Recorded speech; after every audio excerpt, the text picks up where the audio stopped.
Programme में आपको एक दफ़ा फिर खुशामदीद कहेंगे। ब्रेक पे जाने से पहले बात हो रही थी कुछ शहर कराची के मसाइल के हवाले से, और इसके साथ साथ माजी में जो प्रोग्राम्स हमने किए हैं उसमें बड़ी तफसील से गुफ्तगू हुई है। जो सैलाब से मुतासरा इलाके हैं, जो दही इलाके, वहाँ पर इमदादी कामों के हवाले से बहुत सारे लोग दावा कर रहे हैं कि वो मुतहर्रिक भी हैं और काम कर भी रहे हैं, लेकिन वाक़तन सूरत हाल में बेहतरी आई है, ये समझना ज़रूरी है।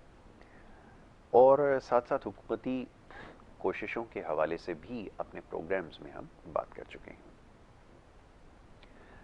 आवाम के देरीना जो मसाइल हैं उसमें जो सर फहरिस्त मसला है वो सेहत का है, और ये जो सैलाब से अभी मुतासर इलाके हैं जहाँ पे सैलाब का पानी अभी भी मौजूद है, उसकी निकासी के लिए कोई खातिर खा इक़दाम नहीं किए गए, और जिन लोगों को एक जगह से दूसरी जगह मुंतकिल किया गया है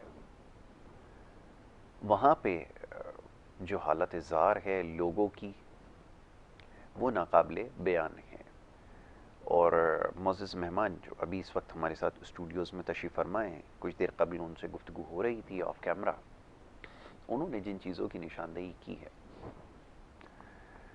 वो यकीनन ऐसी है कि जो हुक्मरान तबका है उस तक पहुँचाना, उनकी नॉलेज में लाना बेहद ज़रूरी है, ताकि शायद कहीं एहसास ज़िम्मेदारी जाग ही जाए।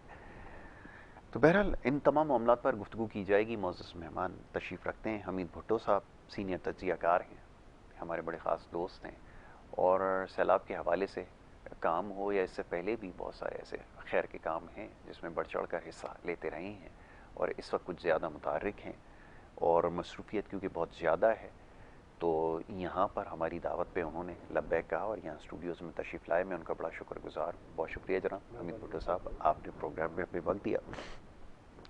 उनके साथ साथ तशरीफ़ फरमा हैं जनाब फ़ारूक कपाडिया साहब, बिज़नेस कम्युनिटी से आपका ताल्लुक़ है, और शहर के मसाइल के हवाले से आज उनसे कुछ बात की जाएगी। फ़ारूक साहब को मैं खुशामदीद कहूँगा। बहुत शुक्रिया, thank you so very much, बहुत शुक्रिया।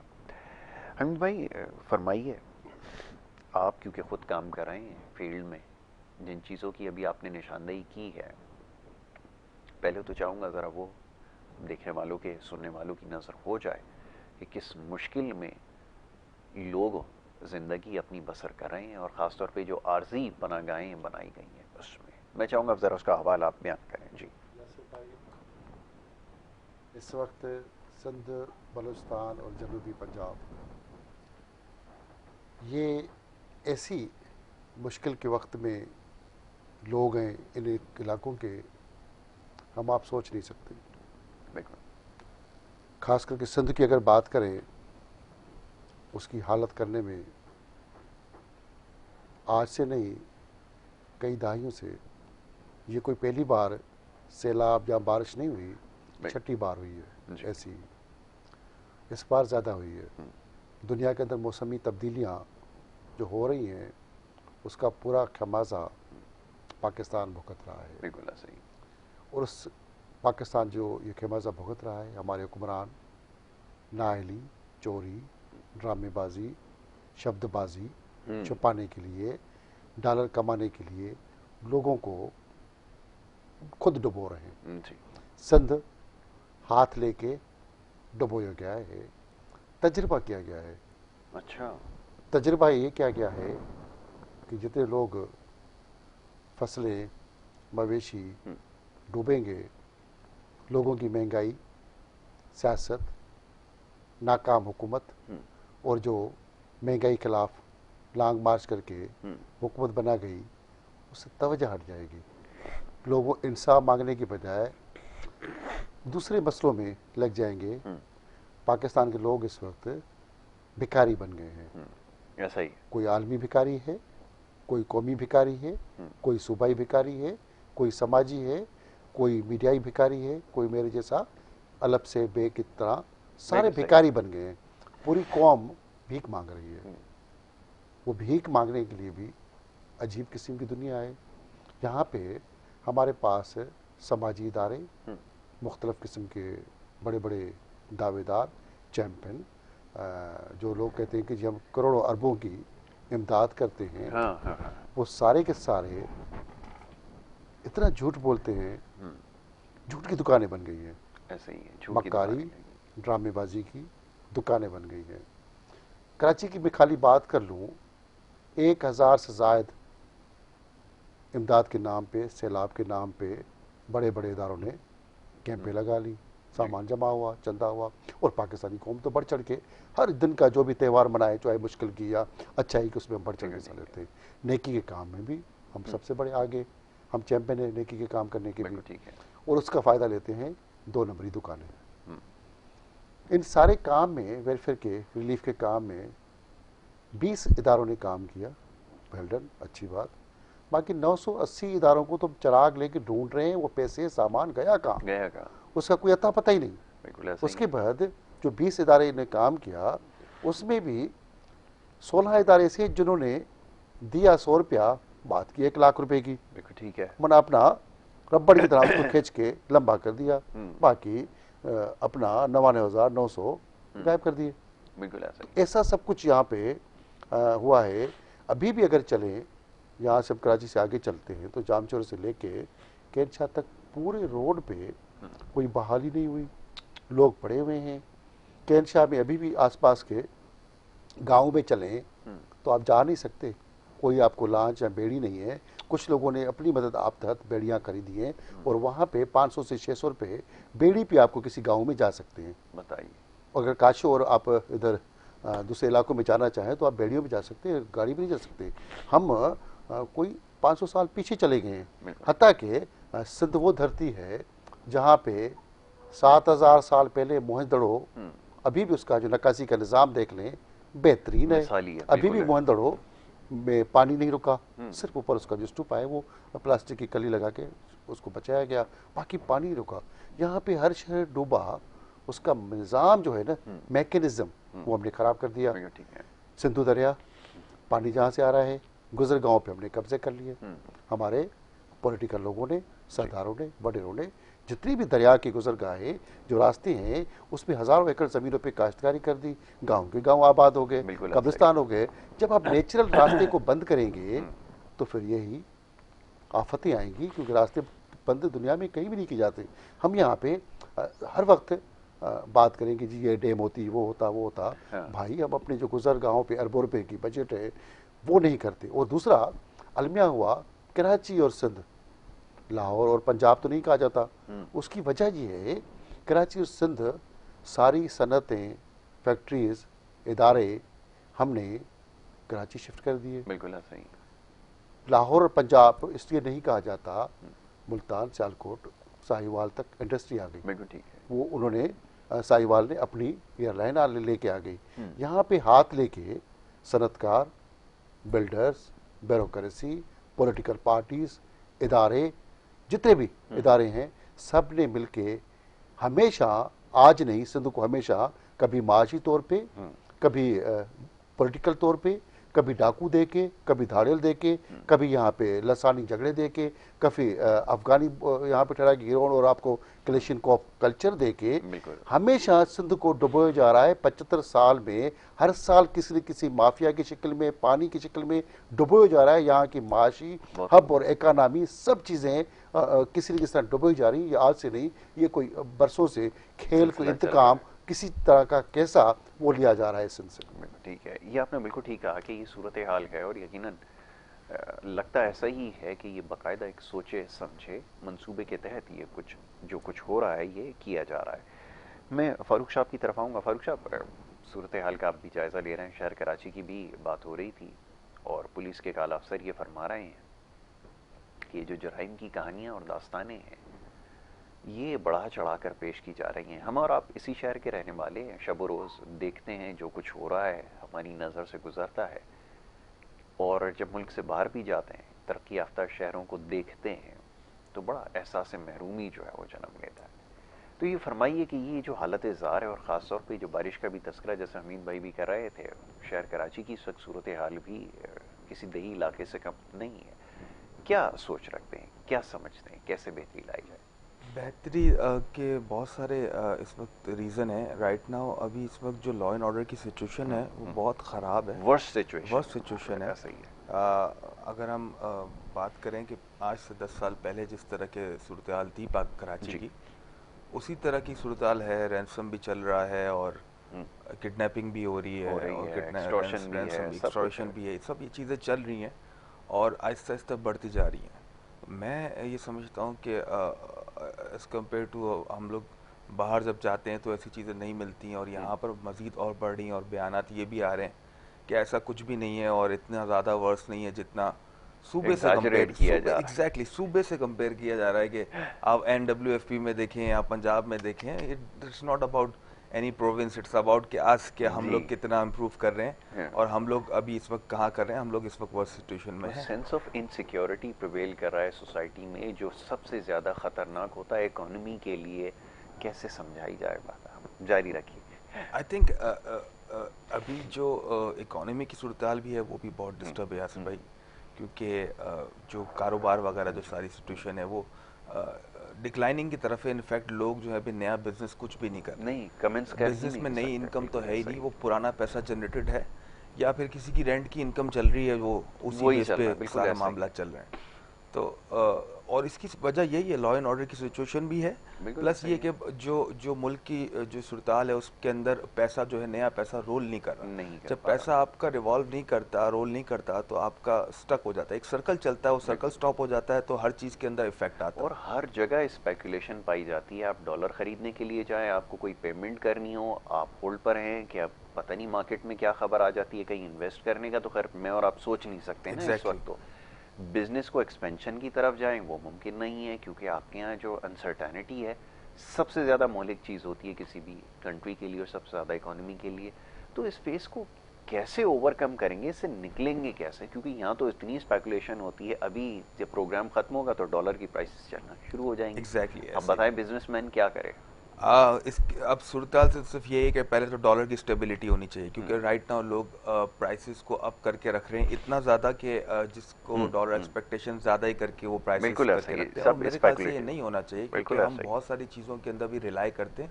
हम पे कुदरती आफात आई है, जैसे हमीद भुट्टो साहब ने कहा कि सैलाब जो ये आया है ये बहुत बड़ा नेचर डिजास्टर है।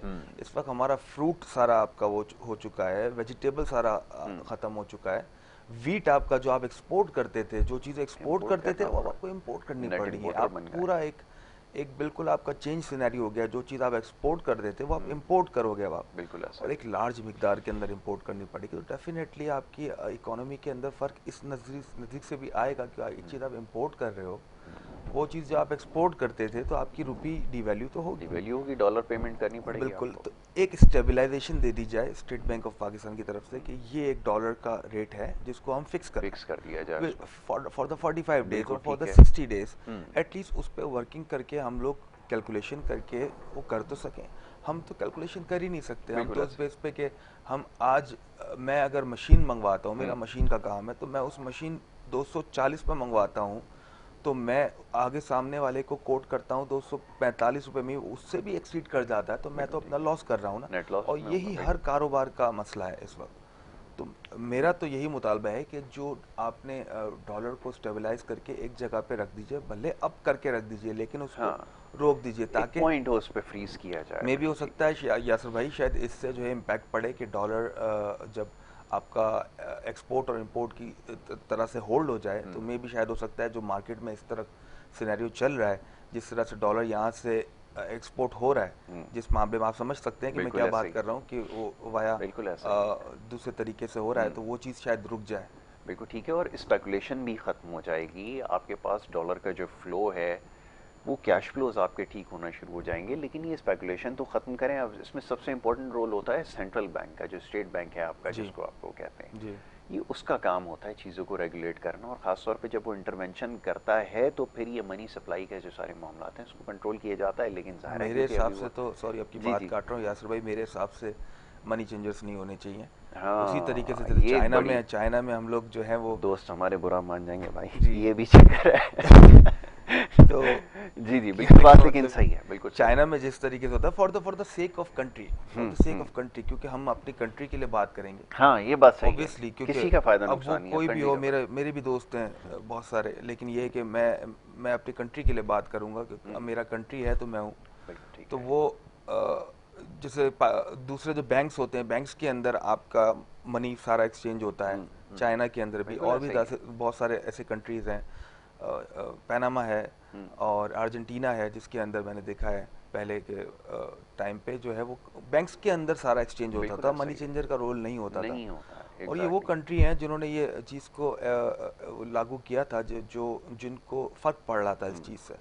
तो हमें भी उस वक्त अब ये नहीं सोचना चाहिए कि बिल्कुल ठीक कौन है, किसका है, और ये पॉलिटिकल मामले पे नहीं करना चाहिए, हमें अपनी बिल्कुल कंट्री के लिए सोच के कंट्री की बेटरमेंट इसमें के करना लिए चाहिए, हमें क्योंकि सोचना हमें होगा। पता तो चले ना कि हमारा डॉलर कितना निकल रहा है और कहाँ जा रहा है, क्या निकल एग्जैक्टली रहा है। हमारे पास तो नंबर्स ही नहीं होते, नंबर्स आउटलुक ही नहीं इतना हो होता। गया है जी, पता ही नहीं है कि सब स्पेकुलेशन वही पे वाली ही बात है जो एनजीओ की बात की है हाँ हमीद भाई हमीद ने, भाई जो कह रहे हैं, वो एनजीओ की अमाउंट आई है तो इसी तरीके से आई तो उसको कहाँ से चांस है, कौन मिलता से है। चैनल से आ रही एग्जैक्टली। है, किस अकाउंट में गई है, तो इतनी डोनेशन पब्लिक दे रही है हमीद भाई, ये तो बड़ा अच्छा काम बन गया। बहुत सारे लोग तो इसमें बाकायदा अपना काम छोड़ के बिजनेसेस यही बंद करके वो आ गए हैं, और ये हर यासिर दौर में होता है, मासी में यासिर भी यही भाई होता रहा है। फरमाए।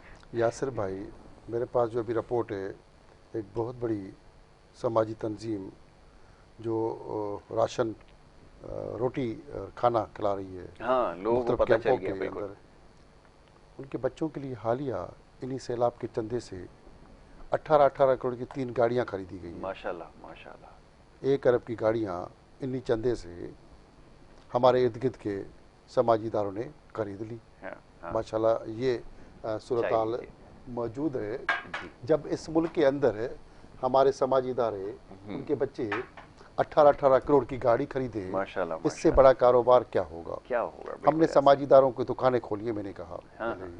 हाँ। अभी तो हालत ये है, हुकूमत टेंट सिटी राशन खाना बहुत बड़ा बिजनेस बन गया है।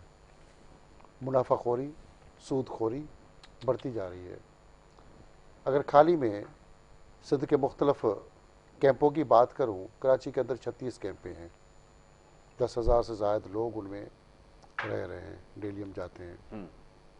रात इत्फाक से देर से कोई 11:30 बजे एक कैंप से निकल के बेटियाबाद में मैं दूसरे कैंप में गया, तो वहाँ गया तो 2 खवातीन बेहोश पड़ी हुई हैं जिनको मारा गया।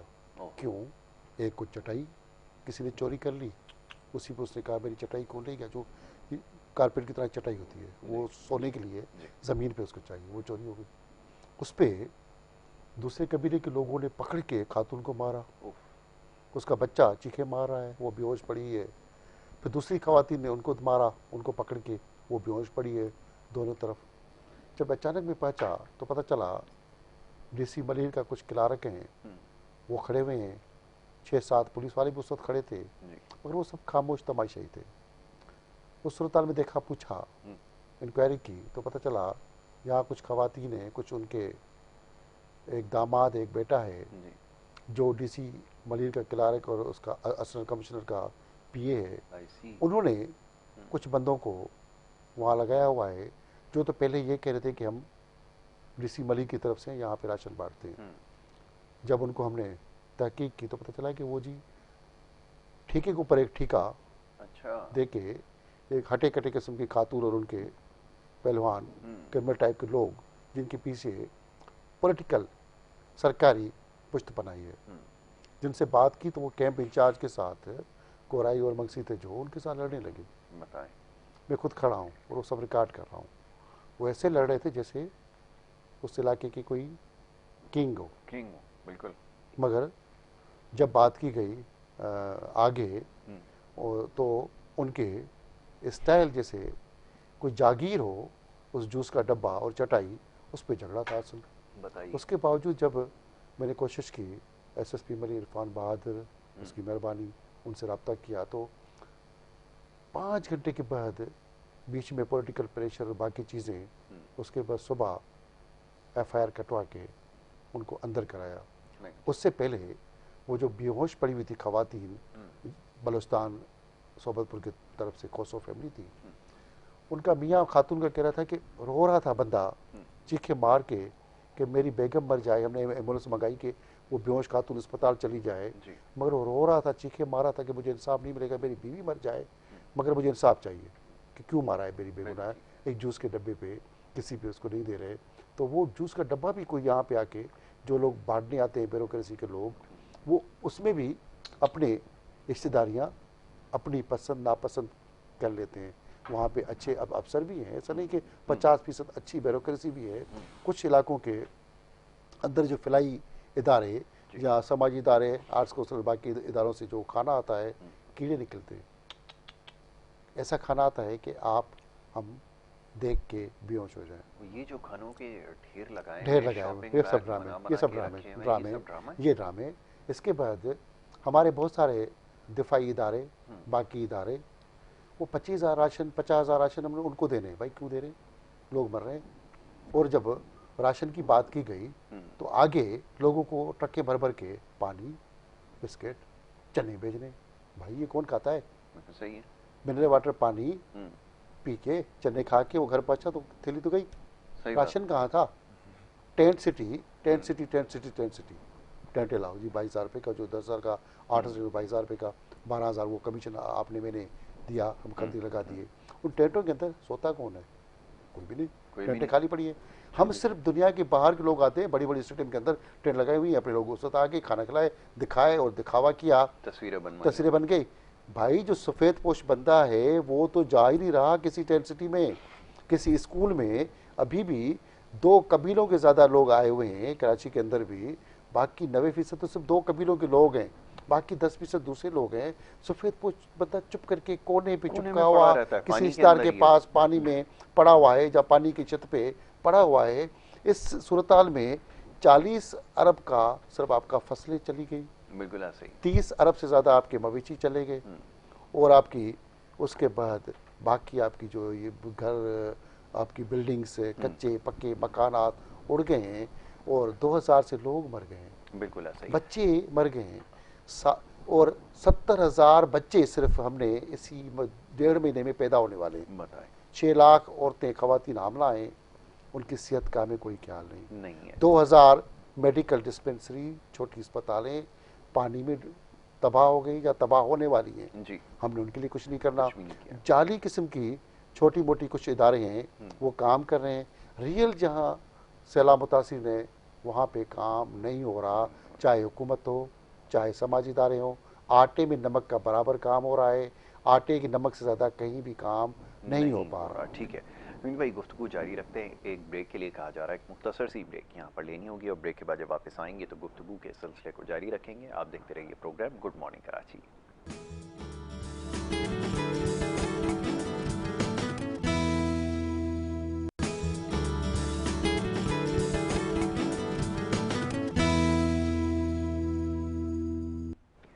प्रोग्राम में आपको एक दफ़ा फिर खुश आमदीद कहेंगे। ब्रेक पे जाने से पहले गुफ्तगू का सिलसिला जारी था। बात हो रही थी सैलाब मुतासरीन के हवाले से, और हर शख्स ये दावा करता नज़र आ रहा है, हर NGO कि वो अपनी पूरी कोशिश कर रही है, लेकिन हमारे मोअज़्ज़ज़ मेहमान यहाँ तशरीफ़ फरमाए, उन्होंने बिल्कुल हकीकत की अक्कासी की है और सूरत हाल से आगाह भी किया जो कुछ हो रहा है, क्योंकि अमलन काम कर रहे हैं, फील्ड में मौजूद हैं। लोगों को जो मुश्किलात हैं वो नाकाबिले बयान है, उसका अंदाज़ा लगाने का आम आदमी के लिए इंतहाई मुश्किल है। जिस कस्म पुरसी की हालत में लोग वहाँ पर बसर कर रहे हैं, और जैसे अभी एक मामले की निशानदेही हमीद भुट्टो जो हमारे मोअज़्ज़ज़ मेहमान हैं उन्होंने की है कि बहुत ही छोटी सी चीज़ पे अशिया की तकसीम के हवाले से लोग जो है वो दस्तों गिरबान हैं। तो ये एक इंतहाई हमारे लिए आप समझ लीजिए कि अफसोस का मुकाम है। हुकूमतों की, रियासत की क्या ज़िम्मेदारी है, इसके हवाले से भी बात हो चुकी है, और वो किस हद तक पूरी करने में कामयाब हुए हैं ये भी सबके सामने है। बहरहाल एक और बड़ा मामला है जिसके ऊपर अभी गुफ्तगू हो रही थी। मोअज़्ज़ज़ मेहमान फ़ारूक कपाडिया हमारे बड़े अच्छे दोस्त यहाँ तशरीफ़ फरमाए, उन्होंने भी अभी कुछ ब्रेक में चीज़ों की निशानदेही की है। तो मैं हैरान हूँ कि ये कुछ हो रहा है, हमारे ऐसी सोसाइटी के अंदर हो रहा है।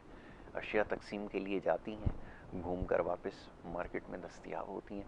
ये बड़ी अजीब बात है, ज़रा इसके बारे में मैं चाहूँगा ज़रा बताइए। मेरे दोस्त ने 2-2.5 हफ्ते पहले मेडिसिन्स ली थी, और उस मेडिसिन्स लेने के बाद जो है वो उन्होंने एक फला एनजीओ को दे दी, नाम नहीं लेंगे, लेकिन एक एनजीओ को दे दी। उसके बाद जिस दोस्त से उसने ली थी मेडिसिन मार्केट में, उसके पास कंप्यूटर ऐसा था कि वो बैच वाइज सारी चीज़ें रिकॉर्ड मौजूद होता है, बिल्कुल ठीक है, सिस्टम सॉफ्टवेयर के सेव थ्रू, करके बिल्कुल। रखता था, ताकि इतने इतने बैचेस निकले, हमारे पास इतने इतने बैचेस बिल्कुल आए, ठीक तो है, वो इन्वेंटरी बैचेस रिपोर्ट होती है पूरी, जी सही। बिल्कुल।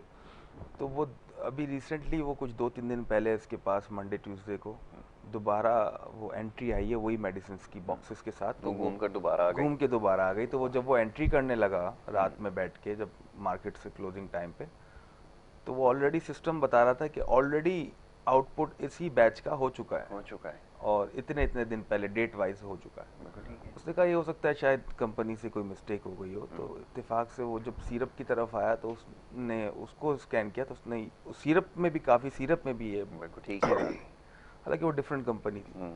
तो वो हैरान हो गया कि मेरे ही स्टॉक निकला हुआ जो अभी 2 हफ्ते पहले निकला है वो मेरे ही पास वापस आ गया। तो ये तो उसने फ्लड रिलीफ के लिए दिया था। तो उसने कॉल की कि अली आपका ये जो सामान आपने लिया था इसमें ये क्या हुआ, आपने किसको दिया था? बोला तो मैंने तो इसको फला एनजीओ को दिया था। बोलता है मेरे पास दोबारा ये स्टॉक आया है, कुछ नहीं है लेकिन काफ़ी हद तक तो 70% तो मेरे पास बार बार सिस्टम में दिखा रहा है कि ये आपसे एग्जिट कर चुका है। तो वहाँ तो गया ही नहीं फिर इसका मतलब।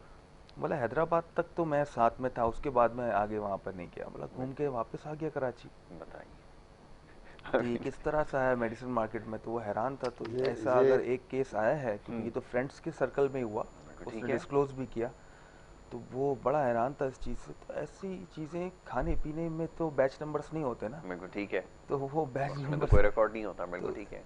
ऐसे लोगों को देखें, अच्छे काम करने वाले भी हैं तो बुरे काम करने वाले, दोनों चीज़ें बैलेंस। हमारे यहाँ ज़्यादा डोमिनेंट है, ये हमारी बदकिस्मती है। और यहाँ पर हमारा फारूक, बड़े अफसोस के साथ कहना ही पड़ता है कि इन मवाकों के ऊपर ना बहुत सारे लोगों की दुकानें जो है वो चल पड़ती हैं। अब मैं और आप इसी सोसाइटी में रहते हैं। ये खैमा जो है अभी हमीद भाई तस्करा कर रहे थे, ये 2000 या 2500 रुपए का मिला करता था, आज ये 22,000 का मार्केट में दस्तयाब। बिल्कुल ऐसे। आप बताइए कि यही सोसाइटी है, यही लोग हैं, लेकिन हम किस तरफ जा रहे हैं? मौके का फ़ायदा उठाते हैं कि देख रहे हैं कि मौका इस टाइप का, ये नहीं देख रहे कि हमारे लोग हैं, बाहर के लोग इस पैसे भी दे रहे हैं, चीज़ें भी दे रहे हैं। हम यहाँ पे डिपेंड करता है। अलमराई के डब्बे आए वो ओमान से, लब्बन के, जो जिसकी 3 से 4 दिन एक्सपायरी होती है उसकी। बिल्कुल ऐसा ही है। वो आए, उसके बाद बोला हम ये कहाँ वहाँ भेजेंगे, तो वो जो है इसके बदले हम पैसे दे देंगे, 100 रुपये का है, 50 रुपये का है, 250-300 रुपये का लब्बन का वो होता है अलमराई का। बहरहाल बात यह है कि आप कितना, आप जो कर रहे हो लोगों के साथ सिंसियरिटी नहीं करोगे तो आपके साथ भी सिंसियरिटी नहीं होगी, यही दुनिया में नहीं होगी। जैसा करोगे वैसा ही भरोगे यहीं पर। बिल्कुल ऐसा ही है। ये आपने बिल्कुल ठीक कहा कि इसके लिए आपको तैयार रहना पड़ेगा। ये मुश्किल वक्त आज उनके साथ है, कल आप इसका शिकार होगे, और वो हो रहा है कहीं ना कहीं। हम देख रहे हैं जराइम की शक्ल में जो हमें नुकसानात हो रहे हैं, जानी नुकसानात भी हो रहे हैं और माली नुकसानात भी हो रहे हैं। बिल्कुल, हमारा यकीन है मकफ़ात अमल पे हो रहा है वो, बिल्कुल ऐसा ही है। बिल्कुल आपने ठीक कहा। जी हमीद भाई, अभी फारूक ने निशानदेही की, ऐसे तो बहुत सारे केसेस आ रहे हैं। अच्छा, कुछ तो जा ही नहीं रहे, और जो जा रहे हैं वो भी कहीं ना कहीं घूम कर वापस हुआ क्या है कि हमारे मुख्तलिफ अभी नसीराबाद, कंबर में और मुख्तलिफ 4-5 और तहसीलों के अंदर जजों ने छापे मारे हैं। मुख्तलिफ पॉलिटिकल पार्टी और सरदारों के गोदामों से डेरों पे सामान निकला है, करोड़ों का सामान निकल रहा है। फिर अब उसको बचाने के लिए बहुत सारी आलमी एनजीओज दावे करती हैं ये तो हमने दिया था, हमने रखा था, उसको बचाने के पीछे वो खड़ी जाती है। बिल्कुल ठीक है। दुकानें खड़ी हैं, सामान, राशन आपने, मैंने, फारूक ने, कोई भी दे दे, बांटने के लिए उस इलाके का SSPDC खड़ा हो जाएगा। नहीं तो फिर कहेंगे जी आपसे डाकू लूट लेगा, फला लूट लेगा, आपको डरा देंगे। या वहीं से कोई अपने बंदे शरारत करके 1-2 ट्रकों की शरारत हुई है, तो शरारत में लोगों को डरा के रखा हुआ है। बिल्कुल ठीक है। वो शरारतें भी जानबूझ के कराई गई पूरी कौम को ख़राब करने के लिए। हकीकी मुतासर क्यों लूटेगा? बिल्कुल ठीक है, कभी नहीं लूटेगा। जैसे आजकल कराची में जब भी स्पोर्ट्स और आपकी बाकी सरगर्मियाँ होती हैं, क्राइम बढ़ जाता है। कराची को बदनाम करने के लिए, सिंध को बदनाम करने के लिए। वैसे तो सब अमन होता है। कौन लोग हैं हमारे अंदर बीच में? पॉलिटिकल पार्टीज़ हैं जो इस्तेमाल करेंगे, जो इस्तेमाल करती है अपनी दुकान सियासी चमकाने के लिए। ठीक है। हमने या किसी ने भी अफगानियों को यहाँ पनाह दे दी, बताइए। अफगान बस्तियाँ हो गई, किसी को एतराज़ नहीं। ईरान से जिस मुल्क में कोई मसला हो जाए उस मुल्क के लोगों को हमने पाकिस्तान में ठहराना है। बिल्कुल ऐसा ही। अभी अगर सिंध से, बलूचिस्तान से, पंजाब से लोग मुतासर हुए, कौन सा मुल्क उनको कह रहा है हमारे पास आ जाओ? बताएं। भी नहीं, कोई हमें ऑफर नहीं करता। हमने पूरी दुनिया का ठीका लिया हुआ है कि हमें उनको यहाँ पे खेमे लगा के मुतासरीन की मदद करनी है, मदद करें। जिसकी शक्ल में आपको जराइम पेशा, कब्जा मिलता है। जूता, डंडा और उन मुल्क का झंडा यहाँ लहराया जाता है। बिल्कुल ऐसे। हम उसको निकाल नहीं सकते। आईजी सिंध खत लिखता है अब पाकिस्तान के आला इदारों को कि जी गैर मुल्कियों को निकाला जाए। यहाँ बंगाली, बिहारी, बर्मी, अफगानी, ईरानी सब आ गए। हम निकाल नहीं सकते। निकाल तो दिखाएं, उनकी बस्ती में जाके तो दिखाएं। जाके तो दिखाएं। कोई मुहाजिर, कोई सिंधी, कोई बलोच, कोई पंजाबी, कोई पठान, कोई हज़ारा वाला जाके तो दिखाए। बिल्कुल सही है। लाश मिलेगी, लाश की कोई कफन भी नहीं पहना सकेगा। ऐसा ही। तो ये सब किसके बदौलत, किनकी ताकत पे, किसके नशे पे, कौन करा रहा है? बिल्कुल ठीक है। क्या हम सब खुद तो मलूस नहीं है? अपने मुल्क के लोगों को हम सनतों से दूर करते जा रहे हैं, कारोबार से दूर करते जा रहे हैं, महंगाई की लपेट में कफन से लेके बच्चे की पैदाइश तक, पैम्पर तक हमने सब कुछ महंगा कर दिया। टैक्स लगा दिया सबके ऊपर। टैक्स, हर तरह की टैक्स। आप अब तो लोगों ने उस टैक्स का, कराची के अगर टैक्स कर लें कि के इलेक्ट्रिक पे KMC की टैक्स और फ्लाट टैक्स, लोगों ने इंतकामन कचरा उनके डब्बों में डाल दिया है। बिल्कुल ठीक। उनके गाड़ियों में डालना शुरू किया है। मैं तो समझता हूँ कि अब उनके ऑफिसों के आगे भी कचरा डालना चाहिए। बिल्कुल ठीक है। तो ये माफियाज है, मेडिकल से लेके एजुकेशन डिपार्टमेंट हो, मेडिकल जगह के माफियाज हो, काम कर। सब माफियाज है। डॉक्टर ने सरकारी अस्पताल में ड्यूटी नहीं करनी, उसको कह रहा है जी मेरे पास प्राइवेट अस्पताल में ना, वहाँ सही वक्त दूंगा। बिल्कुल ऐसा ही। इंसानियत नहीं होगी। एजुकेशन में 1.5 लाख रुपया एक स्कूल टीचर की तनख्वाह है, पढ़ाना उसने नहीं है। बिल्कुल ऐसा ही। 20,000 रुपये में प्राइवेट स्कूल में पढ़ाना है। बिल्कुल ठीक है। ये सब कुछ क्या है? बिल्कुल ठीक। हमने अपने हाथ से हर तरह की माफिया बना दी। अभी जो भैंस 2 लाख की थी वो 20,000 बिक रही है। जो बकरा 30,000 का था 5,000 का बिक रहा है। सफ़ेद पोश लोग अपनी जायदादें, सोना, जेवर, कुछ इलाकों में तो बच्चियां सूद पे ली गिरवी रख के दी गई हैं। और क्राइम रेशो, क्राइम की बजाय इज्जतें नीलाम हो रही हैं। ऐसा ही। कुछ इलाकों में तो राशन के लिए एक खातून और काफ़ी सारी खवातीन ने खुल के वीडियो वायरल हुई कि जी हमें राशन के नाम पे कह रहा है कि रात को हमसे आके मिलो। अभी भी मुख्तलिफ टेंट सिटीज़ के अंदर, बाकी इलाकों में, कैंपों में सफाई सुथराई का इतना गंदा फुकदान है कि हम सब आंसू बह आते हैं, सांस घुट जाती है। नॉन फंक्शनल स्कूलों के अंदर जो लोग मुतासरीन ठहरे हुए हैं, उससे भी 2 तरह की एजुकेशन तबाह हो रही है। एक तो वो जो स्कूल में बच्चे पढ़ते थे, दूसरे वो बच्चे जो इस स्कूल में आके ठहरे हुए हैं। हमारी कौम की तालीम तबाह हो रही है, एजुकेशन तबाह हो गई। लोकल गवर्नमेंट का निज़ाम नहीं है। 3 चीज़ों को ठीक करने की ज़रूरत है, एजुकेशन, हेल्थ, लोकल गवर्नमेंट। और आपाची, एक आपाची के बंद को हम 1 अरब रुपए, 100 अरब रुपए लगा देते हैं उसको बंद पे लगाने के लिए। अगर 50 अरब लगा के कोई बड़ी इंडस्ट्री एक डिस्ट्रिक्ट में लगाई जाए तो हम वहाँ के 50,000 लोगों को रोजगार दे सकते हैं। हमने ये नहीं करना, करप्शन, बेईमानी करना। बिल्कुल ठीक है। हमीद भाई, मैं आपका बड़ा शुक्रगुजार हूँ कि आपने अपना कीमती वक्त दिया, प्रोग्राम में शरीक हुए। वक्त क्योंकि ख़त्म हो गया, बहुत सारे मामला थे, आपसे बहुत सारी चीज़ें जानने का मौका भी मिला। और साथ साथ फारूक कपाडिया भी तशरीफ़ फरमा थे, बड़ी अच्छी गुफ्तगू की उन्होंने भी, और बहुत सारे मामला की निशानदेही की। आगे चल के इंशाल्लाह इसके ऊपर भी तफसीलन गुफ्तगू की जाएगी। दोनों मौजूद मेहमानों का मैं बड़ा शुक्रगुजार हूँ कि वो स्टूडियोज़ में तशरीफ़ लाए और खुलकर तमाम मामलात पर गुफ्तगू की। सूरत हाल आपके सामने है जिसके बारे में अभी बड़ी तफसील से गुफ्तगू हुई है, और इसके अलावा भी बहुत सारे मामलात हैं। कोशिश ये करते हैं कि अपने प्रोग्राम के ज़रिए उनको उजागर किया जाए, और ये वो बात है जो लोगों तक पहुँचना ज़रूरी है। इमदाद के नाम पर जो कुछ हो रहा है वो आपके सामने है। ये तो तस्वीर का एक रुख है, इसके अलावा बहुत सारे ऐसे मामलात हैं जो सामने लाना ज़रूरी है। कोशिश यही करते हैं अपने प्रोग्राम के ज़रिए कि इन मामलात पर, और ख़ास तौर पे जो अवामी नौइयत के मामलात और मसाइल हैं, उसके ऊपर बात करें और लोगों को आगाही और शऊर फराहम करें। तो जनाब ये सिलसिला यहाँ पे ख़त्म होता है और प्रोग्राम का वक्त भी अपने अख्ताम को पहुँचा। बहुत सारे आपके सवालात और पैगामात मौसूल हुए। कोशिश ये करेंगे इंशाल्लाह आगे आने वाले प्रोग्राम्स में ज़रूर उनके ऊपर गुफ्तगू की जाए और सेहत के हवाले से जो ख़ास तौर पर पैगामात हैं वो मेरे पास महफूज हैं। इंशाल्लाह आगे जब हमारे सेहत के हवाले से सेगमेंट होगा उसमें ज़रूर तमाम सवालों को शामिल किया जाएगा। इजाज़त हमें यहाँ पर लेनी होगी। अपना बहुत ख्याल रखें। मोहम्मद यासिर को और हमारी पूरी टीम को दें इजाज़त। अल्लाह।